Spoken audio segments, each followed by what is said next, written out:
Usakwazi ukukhuluma nogogo, khuluma kokusithini izinto, amavasha abahlosile bathi usokhuluza ukhokho bewe. Sakhuleka kunina abakhulu, hayi khona bogogo nomkhulu. Igama umfoka mbanje ithi sasimbiza ngonduna kaNdaba. Hayi khona yasuke yahlala, impungu sihlephlela ulwazi. Izinto zaqala zakhanya nenkinga zaphela emphela Ndaba. Isisa kithi siyakhala, sekukhona nenyanga zamanga.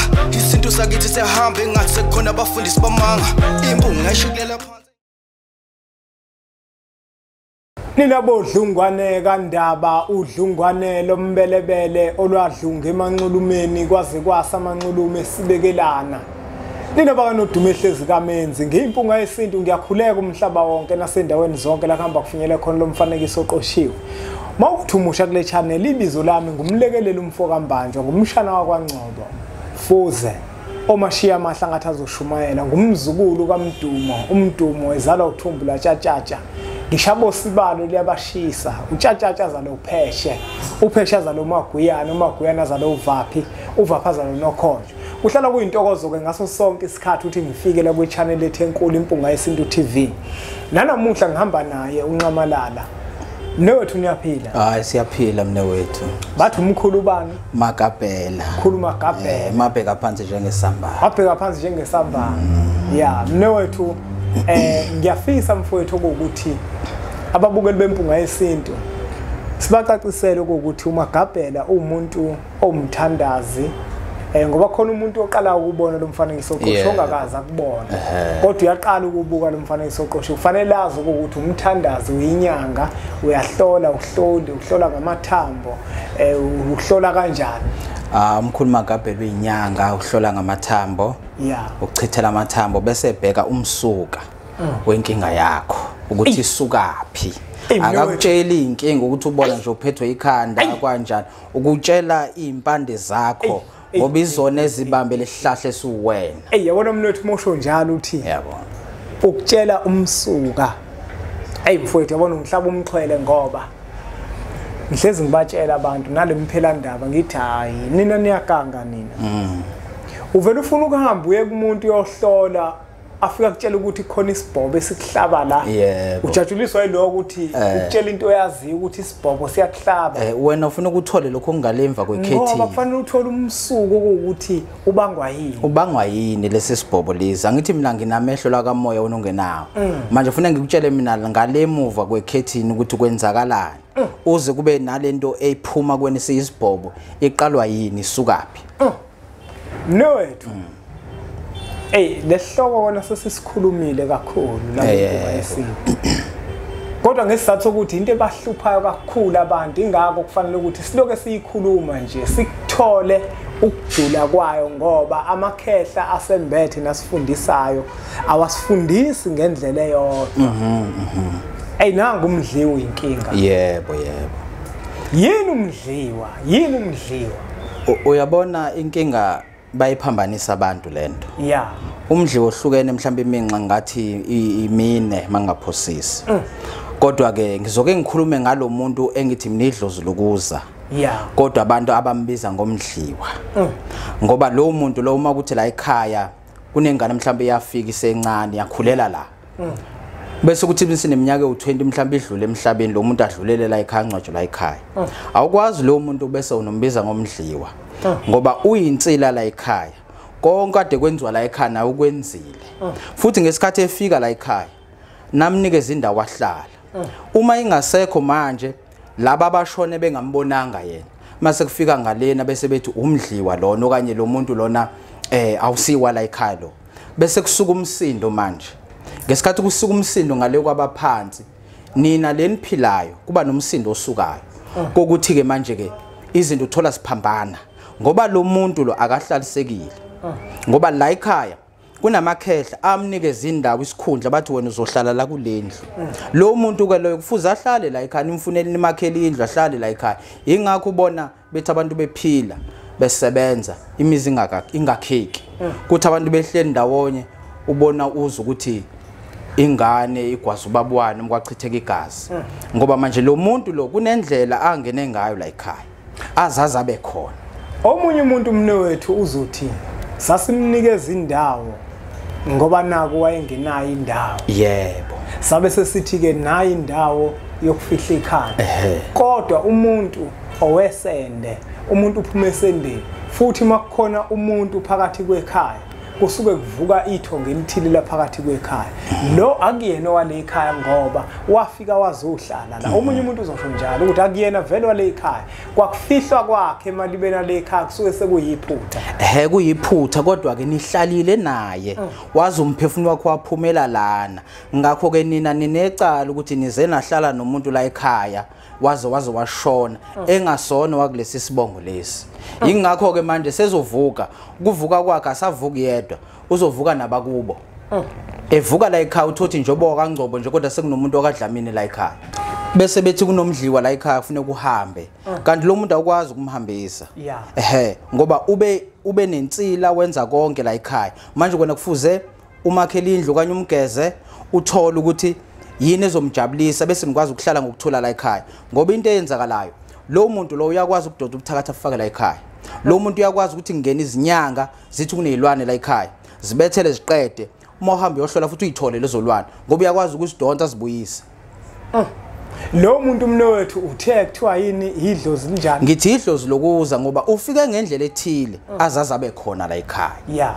Mhlawumbe omunye umuntu uzothi uma mhlawumbe ukuthi umndeni wakhe sesiyawuthola, siyakwazini ukuthi simkhiphe lo muntu simhambise emndenini wakhe.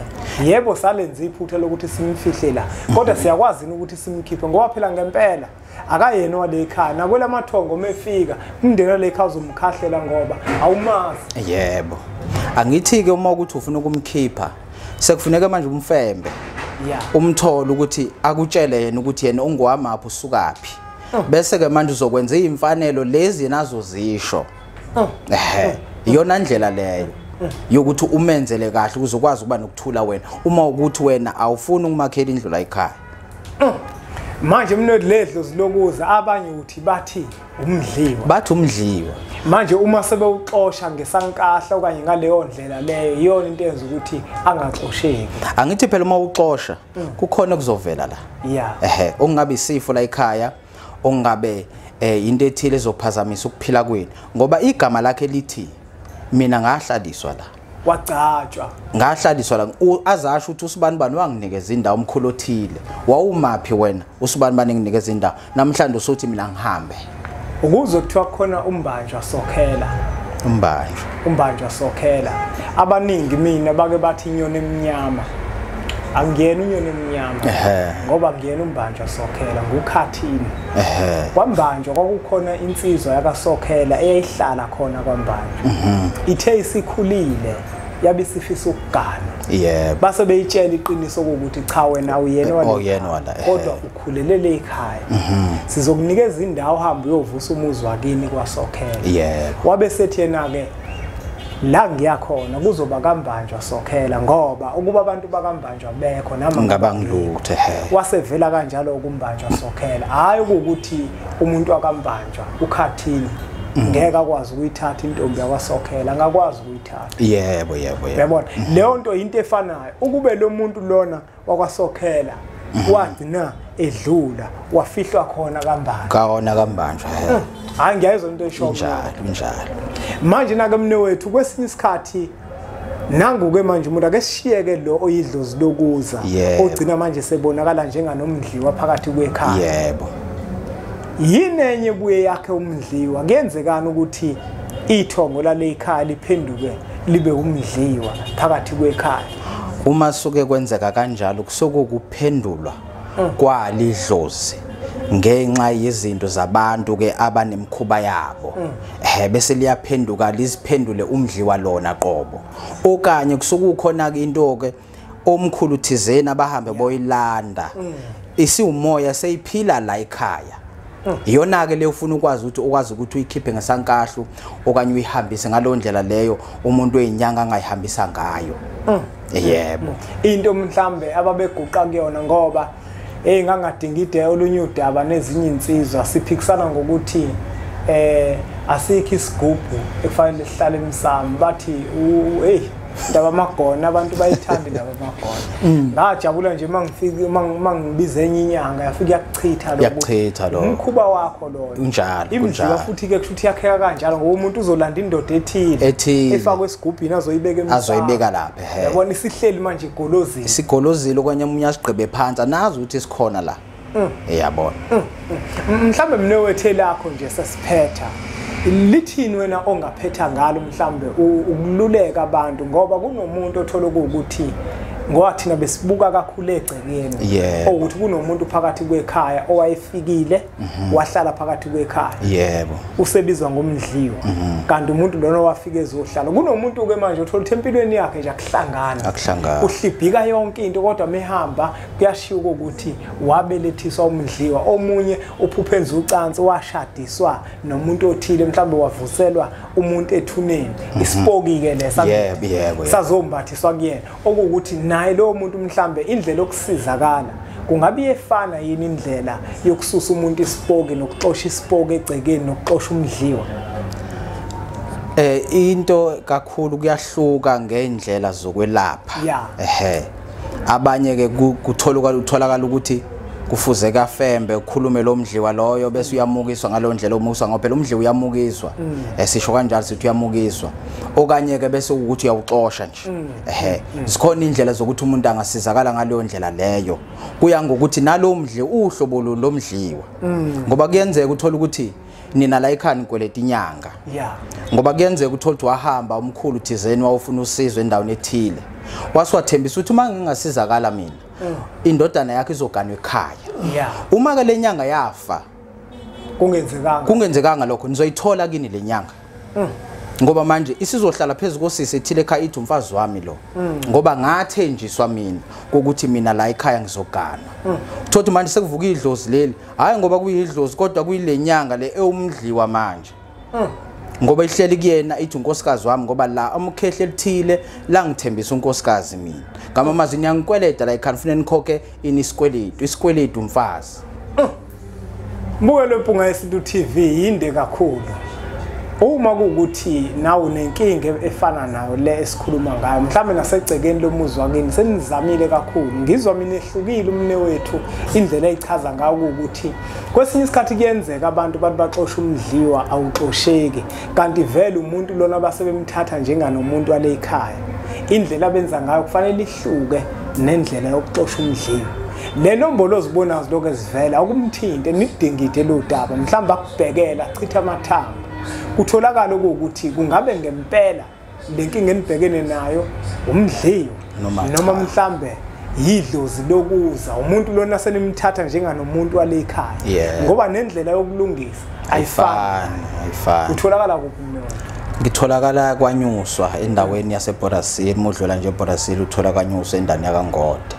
yebo buke lo mpunga yesintu le nombolo lokuzibona zivela ezakho umne wethu mthinte uzwe ukuthi kuhambeka kanjani uma ukuthi uyalifuna usizo ngiyacela ukuthi ke nothatha umfanekiso oqoshweni udlulisele kwabanye abantu ngoba nakubona uzoba usizo olukhulu bese siqhubeke njalo subscribe ku channel yethu enkulu impunga yesintu TV bese sithi nje impunga